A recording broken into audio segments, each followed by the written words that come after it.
बात सुनो। मैं बच्चा कैसे पैदा करूंगी? तन्मय ने कंबल हटाकर उस नादान लड़की को देखा। मुझे तो अंडा उबालना भी नहीं आता, फिर बच्चा कैसे पैदा होगा? वो मासूमियत से बोली। तुम्हें ये सब किसने बताया? तन्मय ने भौचंगे होकर पूछा। मेरी सहेलियों ने। उन्होंने कहा जब हस्बैंड वाइफ एक दूसरे के करीब आते हैं तो थोड़ा सा दर्द होता है और फिर 9 महीने के बाद बच्चा आ जाता है। लेकिन मैं दर्द कैसे सहूँगी? और जब बच्चा होगा तो उसे यहाँ यहाँ से दूध भी पिलाना है। उसकी ये बेबाक बातें सुनकर तन्मय अपना माथा पकड़ कर रह गया। आओ, मैं तुम्हें सब अच्छी तरह समझाता हूँ कि बच्चा कैसे होता है और फिर वो दूध कैसे पीता है। इतना कहकर तन्मय ने उसका हाथ थाम लिया और अगले ही पल उसकी ढीली सी शर्ट के नीचे अपना हाथ डालते हुए, अगर 2 मिनट के अंदर तुम चुप नहीं हुई तो मुझसे बुरा कोई नहीं होगा। डीएसपी तन्मय माथुर इतनी जोर से दहाड़ा कि कोई भी उसकी दहाड़ सुनकर सहम जाता। फिर वो तो एक नाजुक सी पहले से डरी सहमी लड़की थी। आप मेरे साथ क्या करेंगे? रोना धोना भूलकर वो डर भरी नज़रों से उसे देखने लगी। तन्मय ने सामने बैठी उस मासूम लड़की पर एक नज़र डाली जो अचानक और बस 2 घंटे पहले ही उसकी ज़िंदगी का हिस्सा बनी थी। एक ऐसा हिस्सा जिसे ना वो अपनी ज़िंदगी में रख सकता था और ना ही अपनी ज़िंदगी से निकाल सकता था। बोलिए ना, आप चुप क्यों हो गए? प्लीज़ कुछ तो कहिए, मुझे बहुत डर लग रहा है। मैं तुम्हें जेल में डाल दूंगा। इतना सुनते ही इशिका फिर ज़ोर ज़ोर से रोने लगी। उसका यूं बच्चों की तरह भौं भौं करके रोना तन्मय के कानों में तेल उंडेल रहा था। इस बार तन्मय ने थक कर उसके सामने हाथ जोड़ दिए। देखो लड़की, भगवान के लिए मेरे कानों पर थोड़ा सा रहम करो। लेकिन वो उसकी बात सुने बिना ही अपनी छोटी सी नाक सुकेड़ते हुए बोली, मैं तो आपकी बीवी हूँ ना, और अपनी बीवी को कौन जेल में डालता है? मुझे पता है हमारी शादी अचानक हुई है, लेकिन मैंने ये भी सुना है कि ये एक ऐसा पवित्र रिश्ता होता है जो 2 दिलों में मोहब्बत डाल देता है। क्या आपके दिल में मेरे लिए मोहब्बत नहीं आई? वो एक उम्मीद से भरे वो आंखों में उम्मीद भरे उसके चेहरे को देखने लगी। उसकी बातें सुनकर तन्मय के दिल को हल्का सा कुछ हुआ था, लेकिन उसने सर झटका। फिलहाल जाकर सो जाओ, मैं अभी इस बारे में बात नहीं करना चाहता। कल तुमसे डिटेल में बात करूंगा। अपनी बात कहकर तन्मय उठने लगा तो इशिका ने उसका बाजू मजबूती से पकड़ लिया। मुझे यहाँ अकेला मत छोड़िए, मुझे बहुत डर लग रहा है। और फिर आपका ये फ्लैट बहुत डरावना है। सामने रैक में आपकी पिस्टल भी है, उससे तो मुझे और भी डर लग रहा है। अच्छा ठीक है, मैं इसे यहाँ से लेकर जा रहा हूँ, तुम यहीं बैठो। मैं सोचता हूँ तुम्हारे साथ अब क्या किया जाए। सोचना क्या है? आप मेरे साथ एक छोटा सा घर बसा लें। उम्मीद भरी आंखों से तन्मय की ओर देखते हुए इशिका ने धीमी आवाज में कहा। वो उससे नजरें चुराता हुआ अपने कमरे में चला गया। अपनी टाई की नोट ढीली की और गहरी सांसें लेने लगा। वो लड़की मुझसे बहुत छोटी है, उसने खुद को समझाने की कोशिश की। वो अभी कॉलेज की 2nd ईयर में है और मैं 28 साल का, पूरे 10 साल का फ़र्क। नहीं, मैं उसके साथ शादी करके कोई नाइंसाफ़ी नहीं कर सकता, चाहे वो कितनी भी खूबसूरत क्यों ना हो। ये सोचकर वो लेट गया। अभी 5 मिनट ही हुए थे कि किसी ने उसके दरवाजे पर ज़ोर ज़ोर से दस्तक देना शुरू कर दिया। उसका मन हुआ कि वो डांट दे, मगर उसे मालूम था कि कौन हो सकता है। उसने दरवाज़ा खोला तो सामने इशिका ही खड़ी थी। इस बार उसकी नज़रें झुकी हुई थीं। अगर वो ऊपर देखती तो शायद तन्मय उससे कुछ कहकर डांट भी देता। क्या बात है? उसने थके हुए लहजे में पूछा। वो बाहर ठंड लग रही है, क्या मुझे कंबल मिल सकता है? इशिका ने फिर मासूमियत से अनुरोध किया। तन्मय उसके चेहरे को देखता रह गया। क्या ये सच में इतनी सीधी है या बस मेरे सामने मासूम बन रही है? तभी इशिका ने उसके सामने उंगलियां बजाईं। पिछले 4 घंटों से वो लगातार रो रही थी और अभी थोड़ी देर पहले जेल वाली धमकी सुनकर ही चुप हुई थी। आप मुझे इस तरह मत घूरिए। अगर आप मुझे अपनी बीवी नहीं मानते तो मुझे ऐसे घूरा भी ना करें, वो मुंह बनाते हुए बोली। तन्मय बस उसे देखता रह गया। अगले ही पल वो इशिका का हाथ पकड़कर उसे दीवार के साथ लगा चुका था। उसका चेहरा इशिका के बेहद करीब था। क्या कह रही हो तुम? फिर से कहो। मैं तुम्हें घूर नहीं सकता। वो अपनी उंगली उसके सीने पर हल्का सा रखते हुए बोला तो इशिका डर से चौंक गई। नहीं, मैं ऐसा नहीं कह रही, उसने जल्दी से मना किया। हालांकि थोड़ी देर पहले उसने यही बात बोली थी। शायद वो भूल गई थी कि वो उसका पति है। मैं तुम पर पूरा हक रखता हूँ। वो जो खुद को रोक रहा था अचानक भावनाओं में बहकर ये शब्द कह गया। इशिका उसकी पकड़ में किसी पानी की मछली की तरह हिल रही थी। उसे अपने हाथों की मजबूत पकड़ का एहसास हो रहा था। दर्द की वजह से उसकी आंखों में आंसू भर आए थे।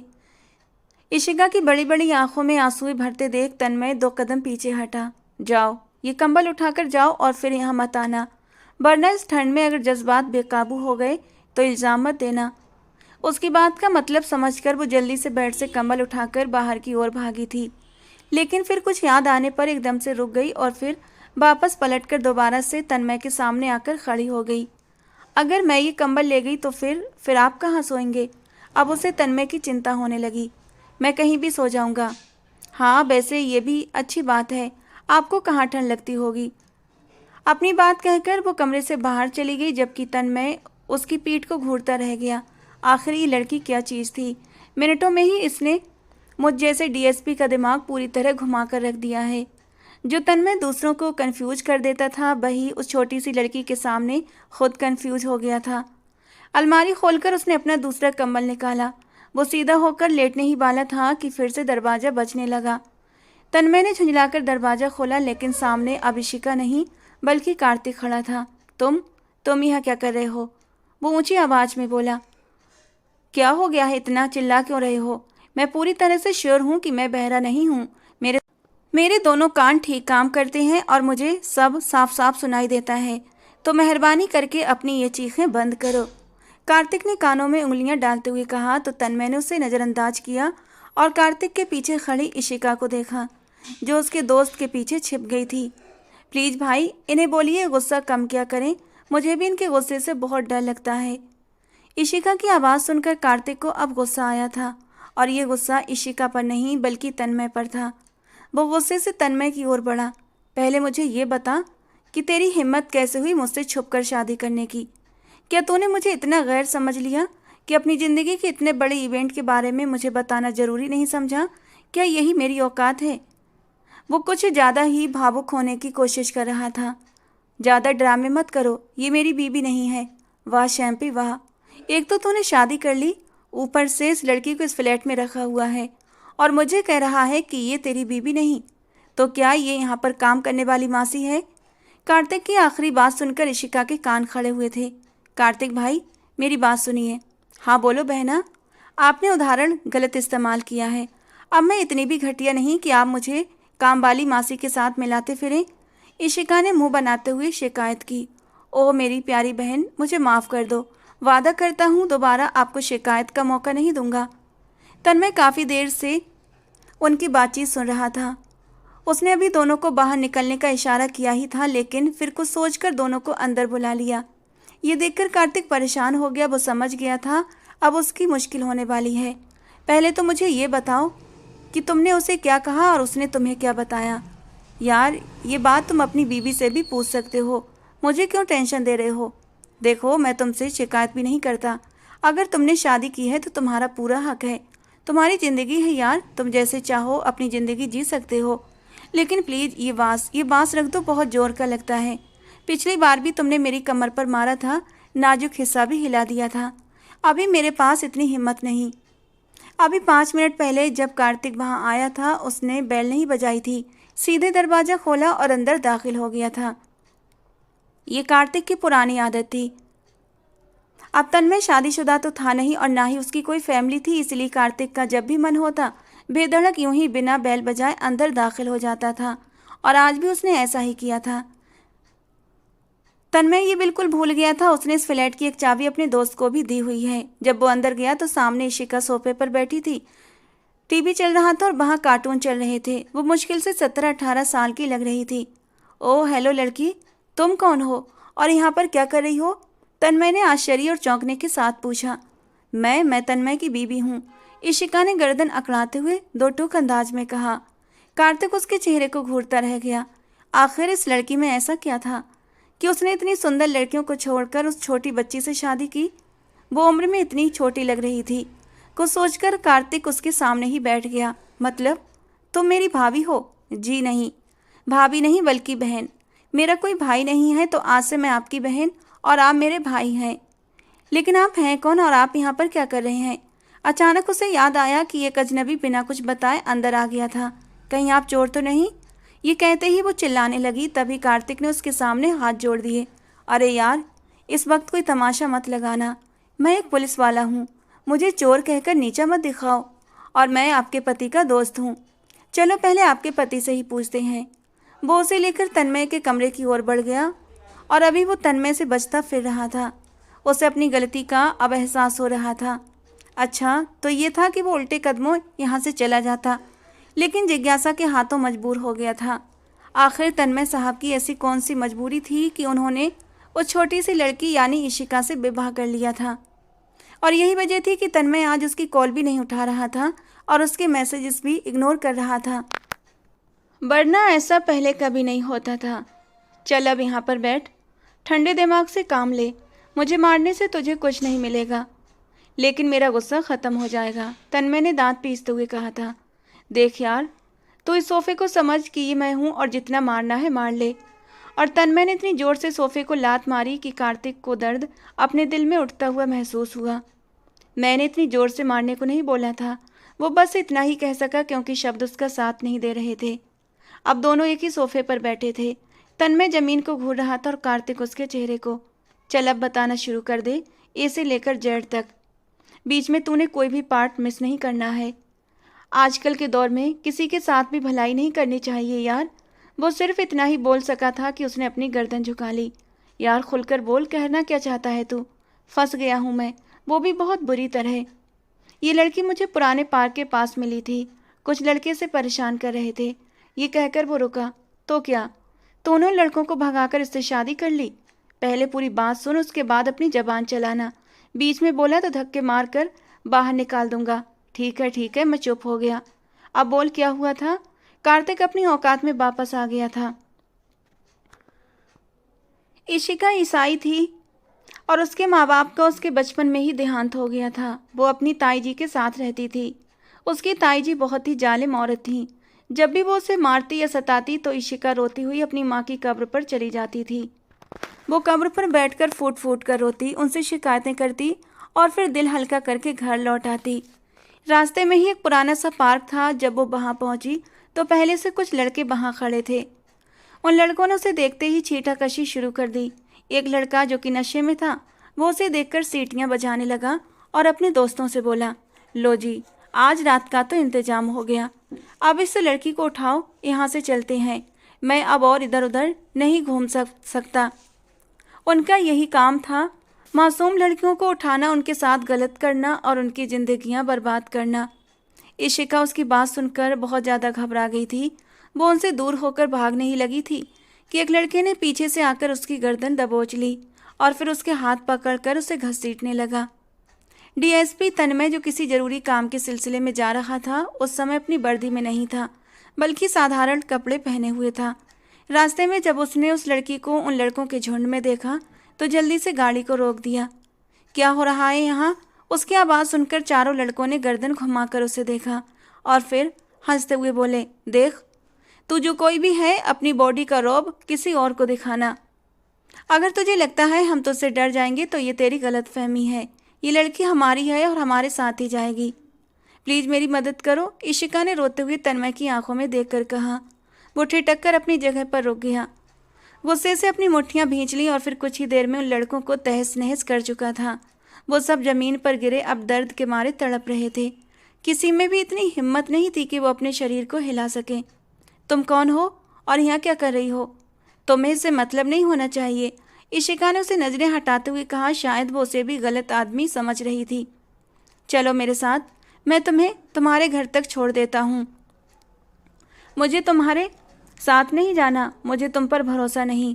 मैं एक पुलिस वाला हूँ। उसने अपनी जेब से अपना कार्ड निकाला और इशिका को दिखाया।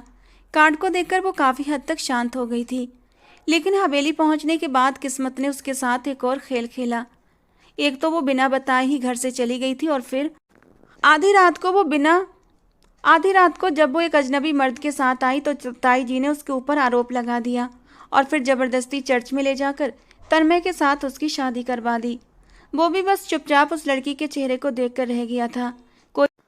कोई तो वजह थी जिसकी वजह से उसने चुपचाप शादी कर ली थी, वरना उसका इरादा था कि वो कभी भी शादी नहीं करेगा। और अब जब उसने शादी भी की तो एक 18 साल की गुड़िया जैसी लड़की के साथ की थी, जिसमें बुद्धि नाम की कोई चीज़ ही नहीं थी। मूर्खताओं की अंत तो उसी पर ख़त्म होती थी। अगर वो कोई एक काम सही करती तो अगले 3 दिन तक काम खराब करती थी। कार्तिक ने गहरी सांस ली। लेकिन यार, लड़की बुरी नहीं है, बस थोड़ी सी मासूम कह सकते हैं। तो उसे अपने रंग में ढाल ले तो ज़िंदगी खूबसूरत हो सकती है। कार्तिक ने उसे हौसला दिया था और तन्मय बस उसे देखकर रह गया। कार्तिक को सारी बात बताने के बाद तन्मय ने उसे वहाँ से विदा कर दिया। काफ़ी देर तक वो बाहर सोफे पर ही बैठा रहा और अपनी कनपट्टी मसलता रहा। वो अपने अंदर उठते हुए लावे पर काबू पाने की कोशिश कर रहा था। ओ भगवान, मैं इस लड़की को कैसे समझाऊं कि मेरी पर्सनल लाइफ से दूर रहे। और तभी तन्मय के दिमाग में कुछ क्लिक हुआ था। कार्तिक को पता चल गया है, मतलब अब जैनिश को भी पता चल जाएगा। और फिर उसके बाद नहीं, ऐसा नहीं हो सकता। कार्तिक ने मुझसे वादा किया है कि वो किसी को भी नहीं बताएगा। अपने आप को तसल्ली देता हुआ वो कमरे के अंदर दाखिल हुआ, जहाँ पर इशिका उसके बेड पर ही लेटी हुई थी। उसके रेशमी काले बाल उसके शरीर पर और बेड की चादर पर फैले हुए थे। बहुत प्यारे नैन नक्श की मालिक थी ये लड़की। रंग बहुत ज़्यादा दूधिया नहीं था, लेकिन उसकी बादामी रंगत में भी एक कशिश थी। चमकती कांच सी आँखें, छोटी सी नाक और नाक के नीचे खूबसूरत तराशे हुए होंठ। उसके नाजुक और खूबसूरत होंठ देखकर तन्मय एकदम से बेचैन हो गया था। वो खुद पर काबू पाने की कोशिश करता रहा, मगर फिर बुरी तरह असफल हो गया।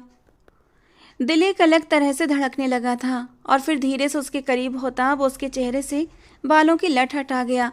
उंगली के पोर से उसके होंठों की नरमी को महसूस करने लगा और अगले ही पल वो उसके होंठों को अपने होंठों की कैद में ले गया। नींद में सांसें अटकने की वजह से उसकी आंखें खुल गई थीं। उसने देखा कि वो उसके बेहद करीब था और जो कुछ फिल्मों में होता था वो आज उसके साथ हो रहा था। वो बड़ी नरमी से उसका चेहरा अपने दोनों हाथों में भरकर कभी उसके ऊपर वाले होंठ तो कभी नीचे वाले होंठ को सक कर रहा था। उसने तन्मय के सीने पर हाथ रखकर उसे खुद से दूर करने की कोशिश की, मगर फिर बुरी तरह असफल हो गई। तन्मय ने उसे पूरी तरह अपने शिकंजे में ले रखा था। उसके होंठों को मुक्त करने के बाद वो उसकी आंखों को छूने लगा। अब वो और ख़ुद को रोक नहीं पा रहा था। ये लड़की अब उसके धैर्य की परीक्षा बनती जा रही थी। वो अब उसके सीने पर सिर रखकर अपनी सांसों को ठीक करने की कोशिश कर रही थी, जबकि वो उसके बालों में उंगलियां चला रहा था। दोनों के बीच गहरी खामोशी छाई हुई थी। कमरे में एक अजीब सी खामोशी थी। मंजर ख्वाबनाक हो गया था। आप मेरे साथ गंदी बातें मत करें। ये सुनते ही तन्मय ने गुस्से से उसका सिर ऊपर उठाया और उससे तेज नजरों से घूरने लगा। मैं तुम्हारा पति हूँ, मैं जानती हूँ। वो अपनी गर्दन झुका गई और अपनी उंगलियों को चटकाने लगी। लेकिन अभी मैं इस सब के लिए मानसिक रूप से तैयार नहीं हूँ। उसका ये डरा हुआ रूप देखकर तन्मय ने गहरी सांस ली। पता नहीं उसे क्या हो गया था, वरना वो खुद इतनी जल्दबाजी के मूड में नहीं था। अच्छा ठीक है, तुम्हारे पास सिर्फ 1 हफ्ते का समय है। अपने आप को मानसिक रूप से तैयार कर लो, क्योंकि उसके बाद मैं तुम्हें समय नहीं दूंगा। क्या तुम प्यार में मजबूर होकर ये सब कर रहे हो? वो वहाँ से जाने ही लगा था कि उसने बेहिचक तन्मय की बाह पकड़ ली और वो बस उसे देख कर रह गया। फिर कुछ भी कहे बिना वो सोफे पर बैठ गया और जेब से सिगरेट निकाल कर होंठों से लगाई थी। अपनी बात का जवाब न मिलने पर उसने कंबल अपने सिर के ऊपर तान लिया था और फिर कुछ देर के बाद वो भी सोने के लिए लेट गई थी। लेकिन उसकी धड़कनों की आवाज़ बहुत तेज़ थी, जो उसे अपने कानों में सुनाई दे रही थी। उसकी नींद भी उड़ चुकी थी। उसने बेहिचक अपने होंठों पर अपना हाथ फेरा। मीठा मीठा दर्द और चुभन उसे अपने होंठों पर हो रही थी। उंगलियों से होंठों को छूते हुए उसके स्पर्श को महसूस करने की कोशिश की और फिर उसके होंठों पर एक शर्मीली सी मुस्कान फैल गई। ये इंसान इतना भी बुरा नहीं है, उसने अपने आप से कहा। फिर कुछ याद आने पर अपना सर जल्दी से कंबल से बाहर निकाला। सुनिए, अब हमारा बेबी कब आएगा? उसके सवाल पर तन्मय ने पहले हैरत फिर घूर कर उसे देखा। सो जाओ, नहीं आने वाला। मगर मेरे दोस्तों ने तो कहा था कि आप मेरे करीब आएंगे, मुझे थोड़ा सा दर्द होगा और फिर बेबी आ जाएगा। और अभी जब आप मेरे करीब आए थे तो मुझे दर्द हुआ था, यहाँ होंठों पर। सिर्फ होंठों पर दर्द सहने से बेबी नहीं होता, कहीं और भी दर्द सहना पड़ता है। लेकिन तुम उस दर्द के लिए तैयारी नहीं हो, तो ज़्यादा सवाल जवाब मत करो और सो जाओ आराम से, और मुझे भी सोने दो। उसकी बात पर वो मुंह बनाकर सोने के लिए लेट गई। वो बहुत ही मासूम थी, उसके छोटे छोटे सपने थे। पढ़ाई में उसका बचपन से ही कोई दिलचस्पी नहीं थी और ना ही उसने कभी पढ़ने के लिए जिद की थी। 10वीं क्लास के बाद ही उसने पढ़ाई छोड़ दी थी। ताई जी उसे सारा दिन घर के काम करवाती तो वो भी चुपचाप करती रहती थी। बाकी पारंपरिक लड़कियों की तरह उसके भी कुछ सपने थे, और उन सपनों में सबसे बड़ा सपना ये था कि एक दिन उसके लिए एक राजकुमार आएगा जो उसे उसकी ताई के अत्याचार से आज़ाद करेगा। ये सपना तो उसका पूरा हो गया था। सच में वो उसके लिए राजकुमार बनकर ही आया था, और उसकी पर्सनालिटी भी किसी राजकुमार से कम नहीं थी। लेकिन क्या वो सारी ज़िंदगी के लिए उस राजकुमार के पास रह पाएगी? क्या वो उसे अपनी पत्नी का दर्जा देगा? क्या वो उसे अपने साथ रखेगा? ऐसे सवाल थे जो उसे परेशान कर रहे थे। फिर उसने अपने दिल को समझाते हुए कहा, इन्होंने मुझे किस कर लिया, अब ये मुझे कभी नहीं छोड़ेंगे। उसे लग रहा था कि ये कोई बहुत बड़ा कारनामा है जो उसने अंजाम दे दिया है, जबकि इस कारनामे में उसका खुद का कोई रोल नहीं था। सुबह जब तन्मय सोकर उठा तो उसे अपने सीने पर भारी बोझ का एहसास हुआ। उसने आंखें खोली तो एकदम से दंग रह गया, क्योंकि इशिका उसके ऊपर लेटी हुई थी। बोझ की वजह से ही उसकी आंख खुली थी। उसे याद आया रात को उसे सोफे पर नींद नहीं आ रही थी, तो वो बेड की एक साइड पर आकर लेट गया था। और फिर रात के न जाने किस समय इशिका उसके इतना करीब आ गई थी। धीरे धीरे उसने उसे अपनी बाहों में उठाया और बेड पर लिटा दिया। फिर वो बालकनी में जाकर खड़ा हो गया और गहरी गहरी सांसें लेने लगा। वो अपने आप को काबू करने की कोशिश कर रहा था। रात के वो सारे सीन उसकी निगाहों में घूमने लगे थे जब वो इशिका के करीब हुआ था और उसके नाजुक लबों की चाशनी चुराई थी। रात को मुझे क्या हुआ था? मैं क्यों खुद पर काबू नहीं रख पाया? मैं क्यों भूल जाता हूँ कि वो एक मासूम लड़की है? मेरी ज़िंदगी का कुछ पता नहीं है। वो जिस मिशन पर काम कर रहा था वो बहुत बड़ा और ख़तरनाक मिशन था, और इसमें उसकी जान भी जा सकती थी। वो जानता था कि अगर उसने अपना कंट्रोल खो दिया तो नज़दीकियाँ बढ़ती चली जाएंगी, और कहीं ऐसा ना हो कि उसकी नज़दीकियों का फल उसकी कोख में पलने लगे और इधर उसकी मौत की खबर आए। फिर वो लड़की एक बच्चे के साथ इस जालिम दुनिया में कैसे जिएगी? यही सोच सोच कर उसका दम घुटने लगा था। आप इतनी जल्दी क्यों उठ गए? वो आंखें मलती हुई बाहर आई थी और उसके पास जाकर खड़ी हो गई। वो उससे कद में बहुत छोटी थी, मुश्किल से उसके कंधे तक ही आती थी। एक बात तन्मय ने नोट की कि फिलहाल इशिका के मन में रात वाली कोई बात नहीं थी, वरना वो उससे शर्माती घूमती। मुझे तो तुमने उठा दिया। ओह मैंने, सॉरी। उसने जल्दी से माफ़ी मांगी। असल में मुझे डर लग रहा था और ठंड भी लग रही थी। मैंने फिल्मों में देखा है कि अगर इस तरह से आप एक साथ लेटते हैं तो आपको ठंड नहीं लगती। बस इसी वजह से मैं आपके बेहद करीब आकर लेट गई थी। वो बोलती फिर से उसके मन को डगमगाने लगी थी। उसने उसका हाथ पकड़कर उसे अपने पास बिठा लिया। इशिका को देखकर उसके चेहरे पर एक ताजगी भरी मुस्कान आ गई थी। अच्छा, मुझे ये बताओ कि तुमने फिल्मों में और क्या देखा है? वो अपने दिमाग पर जोर डालने लगी। और मैंने देखा है लड़का लड़की एक दूसरे को किस। बाकी के शब्द उसके मुंह में ही रह गए। रात के दृश्य उसकी आंखों के सामने घूमने लगे। रात को सोने से पहले उसने अपने आप से तय किया था, चाहे कुछ भी हो जाए अब वो तन्मय के सामने नहीं जाएगी। लेकिन अब जब वो नींद में उठकर आई थी तो रात के सब पल भूल गई थी। लेकिन अब उसे कुछ भी समझ नहीं आ रहा था। नींद उड़ गई और दिन में तारे दिखने लगे। तो हमने भी तो किया है ना? जानती हो किसके आगे कौन सी मंजिल तय करना पड़ती है? ये कहकर वो उसकी गर्दन में बाहें डालकर उसे अपने पास कर गया। दोनों की नाक एक दूसरे की नाक के साथ टच हो रही थी। जब उसने उसके सीने पर हाथ रखते हुए उसे खुद से दूर करने की कोशिश की। क्या आपका कोई परिवार है? ये शब्द नहीं थे बल्कि ये खंजर थे जो सीधे तन्मय के सीने में चुभ गए। उसके सारे जख्म फिर से हरे हो गए। उसने बेहद गुस्से से इशिका की बाह झटक दी और लंबी लंबी सांसें भरता हुआ कमरे के अंदर चला गया। वो उसके पीछे पीछे आई थी, मगर वो वॉशरूम में फ्रेश होने के लिए चला गया। अब इसमें इतना गुस्सा होने वाली कौन सी बात थी? कहीं ऐसा तो नहीं कि इनके परिवार वालों ने भी इनके साथ अन्याय किया है? फिल्मों में तो ऐसा ही दिखाते हैं। वो अपने छोटे से दिमाग पर जोर डालने लगी। खैर जो भी था, उसे अपने पति का ये अंदाज बिल्कुल भी पसंद नहीं आया था। केवल एक ही दिन में और कुछ ही घंटों में वो उसे अपना पति मानने लगी थी।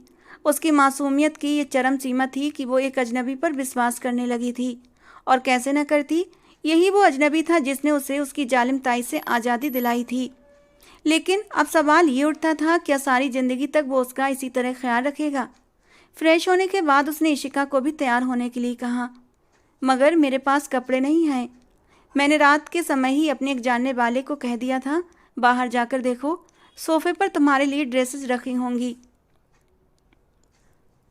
वो उसे निर्देश देते हुए अपने बाल बनाने लगा और जब वो बाहर गई तो वहाँ खूबसूरत ड्रेसेस रखी हुई थीं। उन्हें देखकर वो खुशी से चिल्लाने लगी और फिर छोटे बच्चों की तरह कूदने लगी। उसकी चीखों की आवाज़ सुनकर जब वो बाहर आया तो वो उत्साहित होकर बोली, ये मेरा फेवरेट कलर है और बाकी सब भी बहुत अच्छे हैं।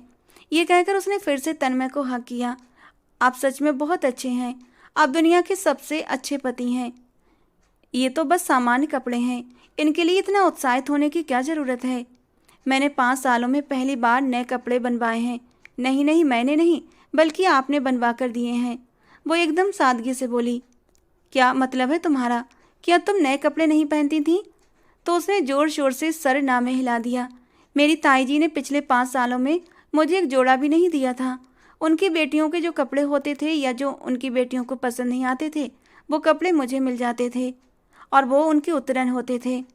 ताई जी मुझे कहती थी कि मैं इसी योग्य हूँ और मेरे साथ ऐसा ही व्यवहार होना चाहिए। ये कहकर वो कुछ पल के लिए शांत हो गई थी।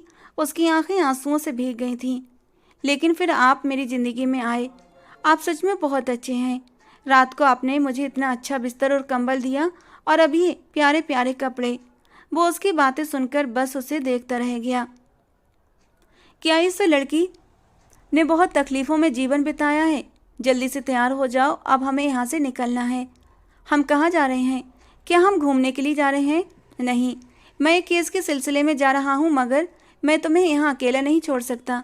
तुम्हें भी मेरे साथ चलना होगा। वाह, फिर तो बहुत मज़ा आएगा। क्या ये केस ख़तरनाक है? और हम जा कहाँ रहे हैं? एक तो तुम सवाल बहुत करती हो। मुझे ज़्यादा सवाल करने वाले लोग पसंद नहीं, उसने गंभीरता से कहा। तो वो बिल्कुल चुप हो गई।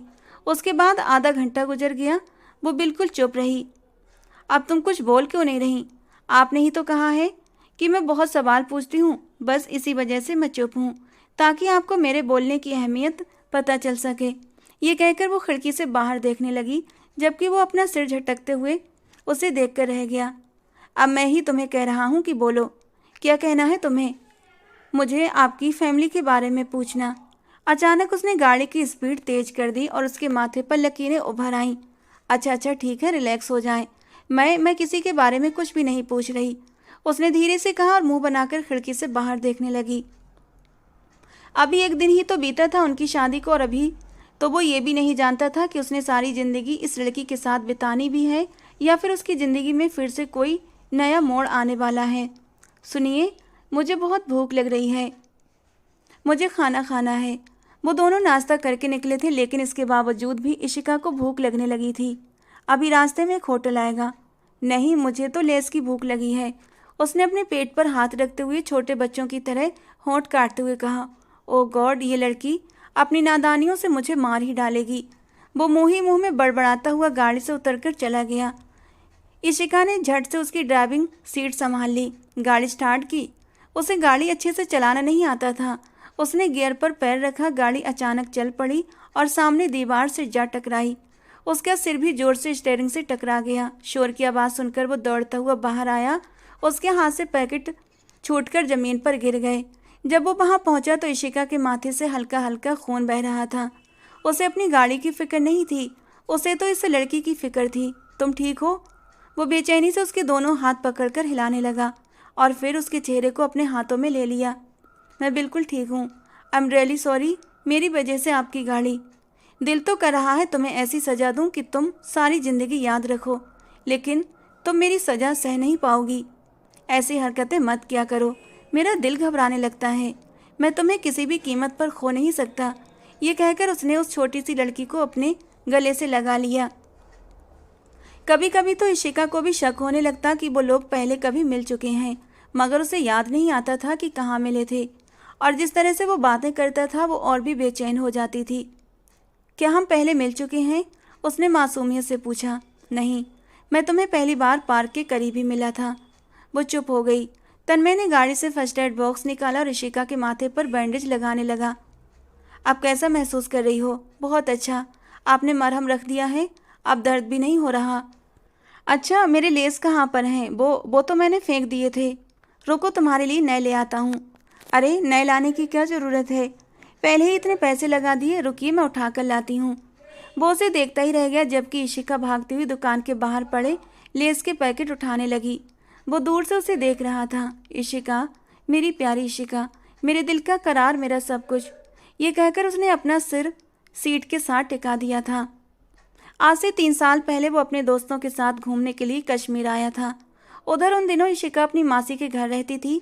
तब उसकी उम्र सिर्फ 16 साल थी, मगर वो बेहद खूबसूरत थी। उसे मासी के घर इसलिए भेजा गया था क्योंकि उसकी मासी उम्मीद से थी और उनका ख्याल रखने के लिए किसी लड़की की ज़रूरत थी। वो मेड रखने की हैसियत नहीं रखती थी, इसीलिए अपनी भांजी को बुला लिया था। ताई ने भी शुक्र किया था कि इशिका जैसी बला से उनकी जान छूट गई थी। दिन के समय वो मासी का ख्याल रखती और शाम को कुछ देर के लिए बाहर टहलने निकल जाती थी। एक दिन वो बिना बताए ही बाहर निकल गई। वो एक छोटी पहाड़ी से नीचे उतर रही थी, मगर वो बहुत ढलान वाली थी। अचानक उसका पैर फिसला और वो नीचे गिरती चली गई। उसकी शर्ट पीछे से पूरी तरह फट चुकी थी, पहले ही पुरानी थी, ऊपर से पत्थरों के लगने से उसकी हालत और ख़राब हो गई थी। उसकी जोरदार चीख सुनकर तन्मय भागता हुआ उसकी तरफ आया था। उसके दोस्तों का कैंप यहाँ से थोड़ी दूर था और आज वो इस जगह पर अकेला ही आया था। उसने देखा कि एक बेहद खूबसूरत लड़की ज़मीन पर गिरी रोए जा रही थी। मुझे बचा लो, मुझे नहीं मरना। तन्मय को देखकर उसने रोते हुए कहा, तुम ठीक तो हो? वो हल्का सा उसके चेहरे की ओर झुककर बोला, नहीं। उसने तेजी से नकारते हुए सिर हिला दिया। तन्मय ने खुद को उस लड़की की खूबसूरत आंखों में डूबता हुआ पाया। उस लड़की की आंखें झील सी गहरी थीं और उसे किसी की याद दिलाती थीं। हाँ, बिल्कुल ऐसी ही आंखें उसकी अपनी माँ की भी थीं, उसकी प्यारी, जान से प्यारी माँ, जिस पर वो अपना सब कुछ कुर्बान कर सकता था। वो उस लड़की की आंखों में पूरी तरह से डूब गया था कि उसकी कराहती हुई आवाज़ सुनकर उसे होश की दुनिया में आना पड़ा। मुझे बहुत दर्द हो रहा है, मुझे लग रहा है मेरी कमर में मोच आ गई है। उठो, मैं देखता हूँ। नहीं, मैं उठ नहीं सकती, मेरी शर्ट फट गई है। ये सुनकर तन्मय ने अपनी जैकेट उसकी ओर बढ़ाई और उसे उठाकर बिठा दिया। तुम्हारी उम्र क्या है? तन्मय ने उसे यूं ही पूछा। मेरी उम्र तो 16 साल है। ये सुनकर उसने गहरी सांस ली। वो 26 साल का था और ये लड़की 16 साल की। बहुत बड़ा गैप था। लेकिन वो ये सब बातें क्यों सोच रहा था? क्या सिर्फ एक लड़की की आंखों की वजह से उसे उससे प्यार हो गया था? उसने अनायास ही अपने आप से ये सवाल किया था। वो उसे पहली नज़र में ही बहुत अच्छी लगी थी। अगर वो कम उम्र की न होती तो वो ज़रूर उसे प्रपोज कर देता। उसने अपने आप से वादा किया था और पहले ही तय कर लिया था कि जिसे देखकर वो पहले ही नज़र में दीवाना हो जाएगा, उसी से शादी करेगा। वो उसे सहारा देकर मासी के घर तक लाया था। मासी ने उसके जख्मों पर मरहम लगाने की बजाय उसकी पहनी हुई मर्दानी जैकेट देखकर उसे एकदम से मारना शुरू कर दिया। उसके सिर पर गहरी चोट लगी और वो बेहोश हो गई। जब उसे होश आया तो उसे कुछ भी याद नहीं था। बस इतना पता था कि उसके पूरे शरीर में दर्द हो रहा है। ये दर्द किसने दिया उसे ये भी याद नहीं था। वो रोते हुए अपने भगवान जी से फरियाद कर रही थी, हे भगवान जी, मुझे इन जालिम लोगों से बचा ले, मुझे यहाँ से निकाल दे। मैं इनके साथ नहीं रहना चाहती, ये मुझे जान से मार देंगे। मैं मरना नहीं चाहती। 16 साल की वो छोटी सी लड़की गिड़गिड़ाकर भगवान से मदद मांग रही थी। नर्स आकर उसके जख्मों पर मरहम लगा चुकी थी, लेकिन फिर भी उसके घाव भर नहीं रहे थे। मासी ने कुछ ही दिनों बाद उसे वापस भेज दिया। अगले 3 हफ्ते तक वो अस्पताल में रही थी। इन दिनों उसके अंकल जी भी हिंदुस्तान में ही थे, वो लंदन से लौट आए थे। इसी वजह से ताई जी भी उसे ज़्यादा नहीं डांटती थीं, बल्कि अपने पति के सामने उसका ध्यान रखने की कोशिश कर रही थीं। उन्होंने उसे समझा दिया था, अपना मुंह मत खोलना वरना तुम्हारी जबान काट दूंगी। कश्मीर से लौटने के बाद भी तन्मय उसी के बारे में सोचता रहता था। और फिर 2 साल बीत गए। उसे वो आंखें याद थीं। 2 साल बाद जब उसने उसे पार्क के पास देखा तो उसे सुखद आश्चर्य हुआ था। और जब इशिका की ताई ने उसे शादी करने के लिए कहा तो तन्मय के तो मन की मुराद पूरी हो गई थी। वो झट से शादी के लिए राजी हो गया और फिर उन दोनों की शादी हो गई और अब वो उसकी पहुंच में थी। ये सब इत्तेफाक तो नहीं था, ये तो कुदरत की प्लानिंग थी। क्या उसकी दुआएं कबूल हो गई थीं? और अगर ऐसा था तो क्या दुआएं इतनी जल्दी कबूल हो जाती हैं? वो इसी सोच में गाड़ी चला रहा था, जबकि इशिका बगल में बैठकर लेस खा रही थी। उस लड़की को याद क्यों नहीं कि वो मुझसे मिल चुकी है? तन्मय ने फिर से उस पर एक नज़र डाली। आप मुझे इस तरह क्यों देख रहे हैं? अगर आपको कोई सवाल पूछना है तो आप मुझसे पूछ सकते हैं। नहीं, मुझे कुछ भी पूछना नहीं है। मेरी बात सुनो, वहाँ जाकर किसी को भी मत बताना कि तुम मेरी बीवी हो, ठीक है? क्या आपको सबको बताते हुए शर्म आती है? हाँ, तन्मय ने बस छोटा सा जवाब दिया। ऐसा क्यों? क्या मैं इतनी बुरी हूँ? नहीं, तुम बुरी नहीं हो, बस तुम अभी बहुत छोटी हो। अभी तुम सिर्फ 18 साल की हो। तो क्या हुआ? मैं मैच्योर हूँ और वैसे भी बालिग लड़कियों से शादी करना फ़र्ज होता है। वो उसे तर्क देने की कोशिश कर रही थी। बस बस, मुझे बताने की ज़रूरत नहीं है, मैं तुमसे ज़्यादा जानता हूँ। गाड़ी एक बहुत बड़े बंगले के सामने रुकी थी। वहां पहुंचने के बाद वो उसकी पहचान से पूरी तरह अनजान हो गया। पूरा दिन वो घर से बाहर रहता, रात को भी देर से घर लौटता। उसकी गैर मौजूदगी में वो बहुत बोर होती थी। एक दिन वो बाहर बैठकर किताब पढ़ रही थी कि अचानक ही एक लड़की वहां पर आई। उस लड़की ने जीन्स और शर्ट पहनी हुई थी और वो बहुत ही डैशिंग लग रही थी। तुम्हारे साहब कहाँ हैं? उस लड़की ने इशिका को घूरते हुए कहा। कौन से साहब? मैं तन्मय की बात कर रही हूँ। वो मेरे साहब नहीं बल्कि मेरे पति हैं। इशिका ने उस डैशिंग लड़की को बताना अपना फर्ज समझा था। इस पर वो लड़की चौंक कर बोली। क्या कहा तुमने? फिर से कहना। तो इशिका ने दोबारा बताया कि वो उसके पति हैं। उस लड़की ने गुस्से और हैरानी से कहा, क्या तुम होश में तो हो? ऐसा नहीं हो सकता, वो मेरे साथ इतना बड़ा धोखा नहीं कर सकता। इतने में तन्मय भी वहां पर आ गया और जैनिश को देखकर पूछा, तुम यहाँ कैसे? जेनिस गुस्से से कहने लगी, ये लड़की कौन है? तभी इशिका ने उसकी बात बीच में काटते हुए कहा, मैंने बताया ना, मैं इनकी बीवी हूँ। तन्मय ने उसे घूरा पर अब बात बाहर आ ही चुकी थी। फिर उसने भी इनकार नहीं किया और कह दिया कि हाँ, ये मेरी पत्नी है। ये सुनते ही जेनिस चीखते हुए बोली, तो इसी वजह से कार्तिक मुझे तुम्हारे करीब आने से रोक रहा था। इसी वजह से वो मुझे तुमसे दूर होने की सलाह देता था। तुम मेरे साथ ऐसा कैसे कर सकते हो? इतना बड़ा धोखा कैसे दे सकते हो? मैं तुम्हें जान से मार दूंगी। जैनश ने तन्मय का गिरेबान पकड़ लिया था। इशिका ने उसे रोकने की कोशिश की तो जैनश ने उसे जोर से धक्का दे दिया और वो जमीन पर गिर गई। तन्मय ने जैनश का हाथ झटककर तुरंत इशिका की तरफ कदम बढ़ाए और उसे कंधे से पकड़कर उठा लिया। उसने गुस्से में कहा कि अगर तुमने दोबारा मेरी बीवी को हाथ लगाया तो मुझसे बुरा कोई नहीं होगा, मैं तुम्हें जान से मार दूंगा। जैनश चीखकर बोली, मैं इसे जान से मार दूंगी, ये मेरा हक नहीं छीन सकती। तन्मय ने सख्त लहजे में कहा, तुम किस हक की बात कर रही हो? तुम पर मेरा कोई हक नहीं, सिर्फ मेरी बीवी का हक है, और अगर तुमने उसे हाथ भी लगाया तो मैं तुम्हारे हाथ काट दूंगा। वो इशिका को अपनी बाहों में संभालते हुए बोला। जैनस रोते हुए घुटनों पर बैठ गई और बोली कि मैंने तुम्हारे लिए क्या नहीं किया, लेकिन तुमने मुझे धोखा दिया। वो जानबूझकर ऐसे शब्द बोल रही थी ताकि इशिका और तन्मय के बीच गलतफहमी पैदा हो। तन्मय ने सख्ती से कहा कि एक तरफा मोहब्बत की कोई कीमत नहीं होती। मैंने पहले ही कहा था कि मुझे तुम में कोई दिलचस्पी नहीं, और अगर तुम्हारे दिल में मेरे लिए कोई भी जज्बा है तो उसे निकाल दो। तुमने मेरी बात नहीं मानी, और आज जो दर्द तुम्हें हो रहा है वो तुम्हारी अपनी वजह से है। अगर तुम उसी समय रुक जाती तो आज ये हालत न होती। अब तुम जाओ यहाँ से और दोबारा मेरे घर मत दिखना, नहीं तो मैं तुम्हें धक्के मारकर अपने घर से निकाल दूंगा। तुम इस काबिल नहीं हो कि मैं तुम्हें अपने घर भी आने दूं। मैं तो तुम्हें सिर्फ कार्तिक की वजह से तुम्हारा लिहाज करता था।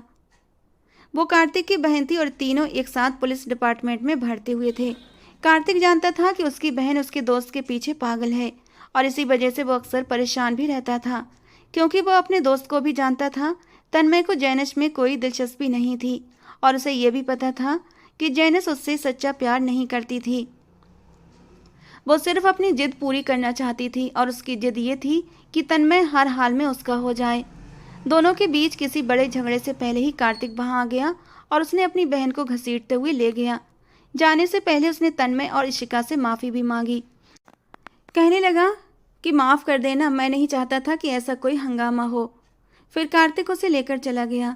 उसके बाद वो फिर से इशिका की तरफ मुड़ा और उसके हाथ अपने हाथों में लेते हुए पूछा, तुम ठीक तो हो? इशिका की आंखों से आंसू टूटकर तन्मय के हाथों पर गिरे। मैं बहुत डर गई थी। मुझे लगा कि फिर वही सब होने वाला है। मुझे लगा ताई जी की तरह वो भी मुझे बहुत मारेगी और कोई मुझे बचाने वाला नहीं होगा। मुझे लगा आप उसकी ही साइड लेंगे। ये सुनकर तन्मय का दिल जोर से धड़का। उसने पूछा कि तुम्हें ऐसा क्यों लगा कि मैं तुम्हारा साथ नहीं दूंगा? इशिका ने कहा, क्योंकि आप मुझे पसंद नहीं करते। अगर मैं आपको पसंद होती तो आप मुझसे मोहब्बत करते, मेरा ख्याल रखते, मेरे साथ वक्त बिताते। लेकिन आपको मेरी जात में कोई दिलचस्पी नहीं है। तन्मय ने पूछा, और ये बातें तुम्हें किसने बताई? इशिका ने बताया कि उसे ये सारी बातें नौकरानी ने बताई हैं। तन्मय झुंझलाते हुए बोला कि नौकरानी को तो मैं देख लूँगा, ऐसा कुछ भी नहीं है। तो फिर आप मेरे करीब क्यों नहीं आते? ये सुनकर वो अपनी जगह पर ठिठक गया। इन बातों को सोचने की बजाय अपनी पढ़ाई पर ध्यान दो। 10वीं तो तुम पास कर चुकी हो, अब मैं तुम्हारा कॉलेज में एडमिशन कराऊंगा। नहीं, अब बहुत समय हो गया, मैं बड़ी भी हो गई हूँ। मैंने भी इसी उम्र में कॉलेज में एडमिशन लिया था, इसीलिए तुम चिंता मत करो। आप में और मुझ में ज़मीन आसमान का फ़र्क है। आप बहुत लायक हो और मैं हद से ज़्यादा नालायक। फ़र्क नहीं पड़ता, मैं तुम्हें लायक बना दूंगा। मैं आज ही तुम्हारा यहाँ के किसी कॉलेज में एडमिशन कराऊंगा। 1 साल के लिए हम यहाँ रहेंगे और फिर उसके बाद मैं तुम्हारा ट्रांसफ़र करवा दूंगा। ये कहकर उसने उसके गाल थपथपाए और उसका हाथ पकड़कर हवेली के अंदरूनी हिस्से की तरफ ले गया। वो भी उसके साथ खींची चली जा रही थी। उसने इशिका की सारी शिकायतें दूर कर दी। अब वो उसके साथ समय भी बिताता था, उससे प्यार भी जताता था, उसका ख्याल भी रखता और उसकी छोटी छोटी इच्छाओं को भी पूरा करता। अक्सर वो उसे अपने साथ घुमाने भी ले जाता। वे दोनों एक दूसरे के काफ़ी करीब आ गए थे और एक दूसरे को समझने भी लगे थे। इशिका को भी पता होता था कि किन किन बातों पर उसका मूड खराब होता है और वो कोशिश करती कि उन कामों से बचा जाए। और जब भी वो गुस्से में होता तो वो उसे अकेला छोड़ देती, उसे परेशान नहीं करती थी। इशिका की यही आदतें उसे बहुत पसंद थीं। वो शुरू से यही तो चाहता था कि जो भी औरत उसकी ज़िंदगी में शामिल हो वो उसे समझने वाली हो। अब इशिका की सूरत में उसे वो औरत मिल गई थी, लेकिन उसके कम उम्र होने की वजह से वो उससे दूरी बनाकर रखता था। लेकिन फिर बीच में कुछ ऐसे पल भी आते थे कि वो खुद को बिल्कुल बेबस महसूस करता। दूसरी तरफ वहाँ की बूढ़ी नौकरानी ने इशिका को सारी बातें समझा दी थीं कि उसे अपने पति के करीब कैसे जाना है और उसकी नज़दीकियाँ कैसे हासिल करनी है। अब वो पहले से भी ज़्यादा समझदार हो गई थी। उस दिन इशिका की तबीयत अचानक बहुत ज़्यादा ख़राब हो गई थी। तन्मय पूरी रात उसकी वजह से जागता रहा और उसके सिरहाने बैठा रहा। वो जरा सा भी खांसती तो तन्मय बुरी तरह बेचैन हो जाता था और ये बात इशिका जानती भी थी और महसूस भी कर रही थी। सुबह के समय जब उसे थोड़ा होश आया तो उसने तन्मय का हाथ पकड़कर उसे अपने करीब करते हुए कहा, प्लीज़ तन्मय, अब मुझसे और दूरियां मत बढ़ाइए, ये सब मुझसे सहा नहीं जाता। अगर आप मेरी उम्र की वजह से मुझसे दूर हो रहे हैं तो ये कोई बहुत बड़ा कारण नहीं है। मैं आपसे बहुत प्यार करती हूँ और आपके साथ पूरी ज़िंदगी बिताना चाहती हूँ। मैं आपके साथ एक छोटे से परिवार की शुरुआत करना चाहती हूँ। आप जानते हैं कि अतीत में मेरे साथ जो कुछ हुआ उसके बाद आपका साथ मिलना मेरे लिए कितनी बड़ी खुशी की बात है। ये कहकर वो फूट फूट कर रोने लगी। प्लीज़ मुझसे दूर मत रहें, मैं भी तुमसे बेहिसाब प्यार करता हूँ। मैं तुमसे वादा करता हूँ जैसे ही मिशन सफल हो गया हमारे बीच की सारी दूरियां ख़त्म हो जाएंगी। मैं खुद भी अब तुमसे दूर नहीं रह सकता। तुमसे दूर रहना मेरे लिए दुनिया का सबसे मुश्किल काम है। मैं जानता हूँ और मेरा भगवान जानता है कि कितनी मुश्किल से मैंने खुद को संभाला हुआ है। मैं बस इसीलिए दूर रहता हूँ ताकि आगे चलकर तुम्हें किसी तरह की परेशानी ना हो। ये कहकर उसने अपना सर इशिका के कंधे पर रख दिया और वो प्यार से उसके बालों में उंगलियां फेरने लगी। क्या तुम जानना चाहती हो कि मेरे अतीत में क्या हुआ था? आज वो उससे पूछ रहा था। वो जो हमेशा इस सवाल पर गुस्सा हो जाता था आज खुद ही बताने के लिए तैयार था। इशिका ने तुरंत हाँ में सिर हिला दिया। मैं सिर्फ 8 साल का था जब मेरी माँ को मार दिया गया था। ये कहकर वो कुछ पल के लिए चुप हो गया। इशिका के सीने पर उसके आंसू गिरे तो वो बेचैन हो उठी। आप रो रहे हैं? नहीं, मैं नहीं रो रहा। उसने जल्दी से अपने आंसू पोंछे। 5 साल का था जब चाचा ने मुझे धक्के देकर हवेली से निकाल दिया। मेरे पापा ने मेरी माँ से पसंद की शादी की थी। हवेली में कोई भी मेरी माँ को पसंद नहीं करता था। पापा के रहते हुए भी सब लोग उन्हें तंग करते थे, लेकिन मेरी माँ सब सह जाती। मैं 5 साल का था, फिर भी मुझे पता था मेरी माँ कितनी तकलीफ में रहती हैं। मुझे लगता था कि मैं सारी दुनिया तबाह कर दूं। जो भी मेरी माँ की आंखों में आंसू लाए मैं उससे मिटा दूं। लेकिन मैं बेबस था क्योंकि मैं बहुत छोटा था और फिर जब पापा नहीं रहे तो हवेली वालों का जुल्म मेरी माँ पर और भी बढ़ गया। एक रात उन्होंने हमें धक्के मारकर हवेली से बाहर निकाल दिया। मेरी एक मासी थी जो कि विधवा थी और अकेली रहती थी। मेरी मासी ने अपनी सारी दुनिया मेरे इर्द गिर्द बसा ली थी। मैं अपनी माँ और मासी का बहुत लाडला था। वो मुझे बहुत पढ़ाना चाहती थीं और मुझे एक पुलिस अफसर बनाना चाहती थीं। ये कहते हुए तन्मय हल्के से मुस्कुराया। मैं भी चाहता था कि मैं अफसर बनूं और फिर अपने परिवार वालों से अपना हक वापस लूं। मैं चाहता था कि मैं वर्दी पहनकर अपनी माँ के सामने जाऊं और वो मुझ पर गर्व करें, लेकिन मैं वो वक्त न देख सका। मैं 8 साल का था। उस रात कुछ चोर हमारे घर आए थे। उन्होंने मेरी मासी के सर पर जोर से कोई चीज़ मारी। मौके पर ही उनकी मौत हो गई और फिर मेरी माँ की इज्जत उन लोगों ने मिट्टी में मिला दी। मेरी माँ सदमे से मर गई। मैं एक बक्से के पीछे छुपा हुआ था। ये सब कुछ मैंने अपनी आंखों से देखा। इशिका को लग रहा था उसका दिल दर्द से फट जाएगा। जिस आदमी ने इतना सब कुछ सहा, उसने कभी इशिका को ये महसूस नहीं होने दिया कि वो जिंदगी की कितनी बड़ी तकलीफ़ों से गुजरा है। मैं वहाँ से भाग गया और अनाथालय पहुँच गया। जब 18 साल का हुआ तो वहाँ से भी निकल आया। दिन रात मेरी ज़िंदगी सड़कों पर गुजरने लगी। एक दिन उस इलाके के सबसे बड़े बदमाश से मेरा झगड़ा हो गया। मैंने उसकी आंखों में आंखें डालकर बात की। उसे मेरी ये हिम्मत बहुत पसंद आई। उसने मुझे अपने साथ रख लिया। मैं उसकी जगह लोगों से लड़ता था और बदले में वो मुझे पैसे देता था। मुझे पता था ये सब गलत है, लेकिन कॉलेज और यूनिवर्सिटी के खर्चे पूरे करने के लिए मुझे ये सब करना पड़ता था। और फिर जब उस आदमी की मौत हुई तो मैंने सब कुछ छोड़ दिया। फिर मैंने दिन रात एक करके बहुत मेहनत की, मुकाबले का इम्तिहान पास किया और इस पोस्ट तक पहुंच गया। उसके बाद मैंने उन लोगों को ढूंढा जिन्होंने मेरी माँ के साथ गलत किया था, और फिर मैंने उन्हें फांसी की सज़ा दिलवाई, क्योंकि वे सिर्फ मेरी माँ के ही नहीं बल्कि न जाने कितनी मासूम लड़कियों की ज़िंदगी बर्बाद कर चुके थे। मैंने अपनी ज़िंदगी का मकसद बना लिया था कि जो भी किसी मासूम लड़की की तरफ बुरी नज़र से देखेगा, मैं उसकी आंखें निकाल लूँगा। तुमसे मेरी ये पहली मुलाकात नहीं थी। मैं तुमसे पहले कश्मीर में मिल चुका हूँ, लेकिन शायद तुम्हें याद नहीं। और तभी इशिका के दिमाग में बिजली सी कौंधी। ये जानना जरूरी नहीं था कि वो पहले उससे कहाँ मिली थी। जरूरी ये था कि अब वो तन्मय के पास थी, उसके साथ थी। मैं तुम्हें भी खोने से डरता हूँ। अपनी पूरी कहानी सुनाने के बाद वो उसका हाथ मजबूती से थाम कर बोला, मैं खुद को तुम्हारे काबिल नहीं समझता। तुम मेरे काबिल हो, बल्कि मुझसे कई गुना बेहतर हो। मैं तुम्हारा साथ पाकर बहुत संतुष्ट हूँ। मैं चाहती हूँ तुम इस मिशन में कामयाब हो जाओ और उसके बाद हम अपनी शांत और खुशहाल ज़िंदगी की शुरुआत करें। इशिका ने उसके साथ अपने माथे से लगाते हुए कहा। अगले ही पल वो उसके सीने से लग गई।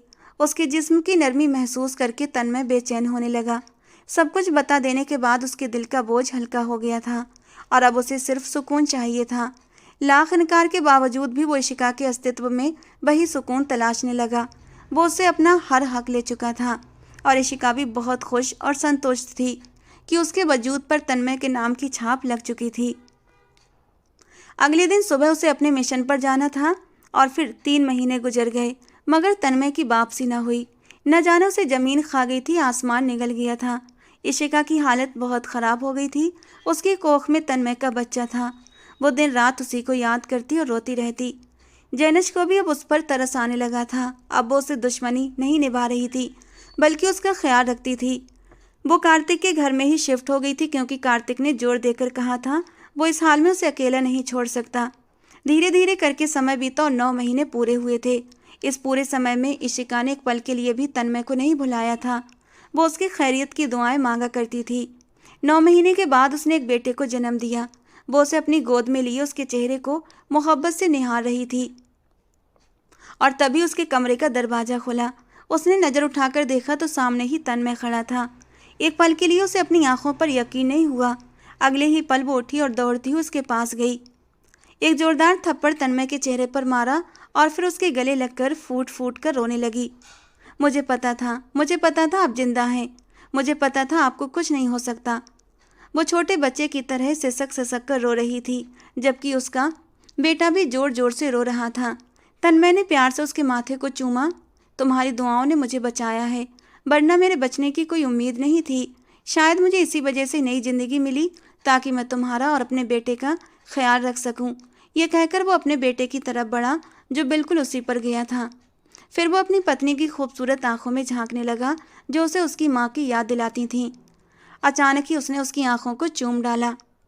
हम एक नई जिंदगी की शुरुआत करेंगे, एक छोटी सी प्यारी सी जिंदगी जिसमें हम दोनों होंगे। इशिका तन्मय के प्यार में निखरने लगी थी। उसने जितनी भी कमियां थीं वो सब पूरी हो रही थीं। दोनों एक पूर्ण इंसान एक दूसरे के साथ मिलकर पूरे हो गए थे। इशिका बाद में एक बार अपने अंकल जी से मिलने गई थी, मगर उन्होंने नफरत का इजहार किया। तन्मय ने उससे वादा किया था कि वो फिर कभी इन नाकदरे लोगों के पास नहीं जाएगी, क्योंकि वो उसे टूटता हुआ नहीं देख सकता था। इशिका इशिका ने खुद से ही प्रतिज्ञा की थी कि वो उन्हें माफ़ कर देगी, लेकिन अब वो उनकी शक्ल फिर कभी नहीं देखना चाहती थी। अब वो बस तन्मय के साथ बहुत खुश थी। दोस्तों, आज की कहानी कैसी लगी कमेंट बॉक्स में ज़रूर बताना। पसंद आई हो तो प्लीज़ लाइक करना। ऐसी और कहानियों के लिए हमारे चैनल से जुड़े रहें। मिलते हैं दोस्तों अगली किसी नई कहानी के साथ।